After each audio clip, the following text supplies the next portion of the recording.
Hello, Mark Sabatella from Outside Shore Music here.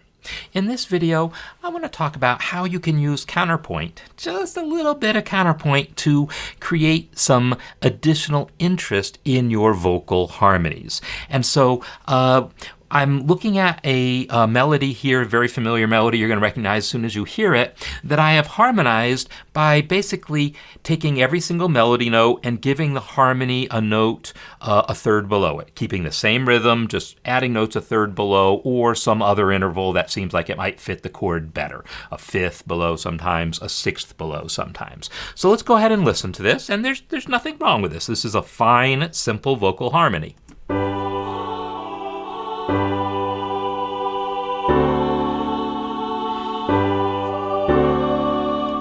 So, nothing wrong at all with that. It's a harmony part that just follows the melody, right? Keeps the same rhythm, keeps the same direction of motion, and everything kind of fits the chord. What I want to talk about now is how counterpoint is a set of techniques for making that secondary part a little more interesting in itself and not so dependent on the main melody. So even though it's still going to be the main melody, we're going to make that second part more interesting by basically doing two things we're not doing here. One is we're not going to keep to the same rhythm. There's going to be some places where there might be one note sustained, like the half note in the melody, but there'll be two different notes happening against it in the counterpoint. So that's one thing that I'm going to do. I'm also going to do a couple where I have a quarter note in the melody and a couple of eighth notes in the counterpoint.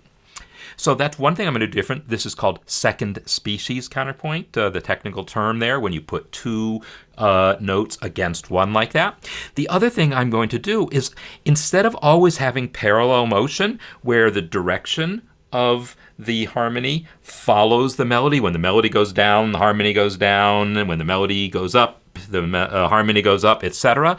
I'm going to use contrary motion and what's called oblique motion, where the direction of that second part is going to be independent of the direction of the melody. So let's take a look at what I'm doing here.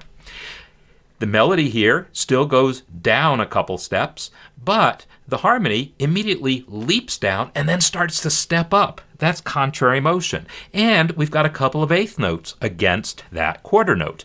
And then I do more eighth notes against quarter notes.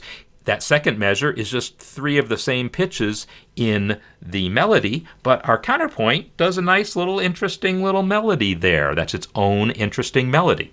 So let's go ahead and listen to this second version.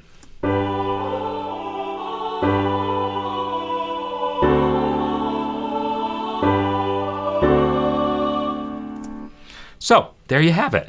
I'm not going to claim that that is inherently better, but I am going to say it's different, right? And if you're creating an arrangement, you might want to use some of both of these. You might want to use the simpler homorhythmic texture that we had at the beginning, where everything was kind of just moving in parallel. And then you might want to use a more complex texture like this somewhere else in your arrangement. So the techniques of counterpoint give you tools that allow you to create all sorts of different types of textures, and that's why we study it, so that we can create these textures and create more interest in our music.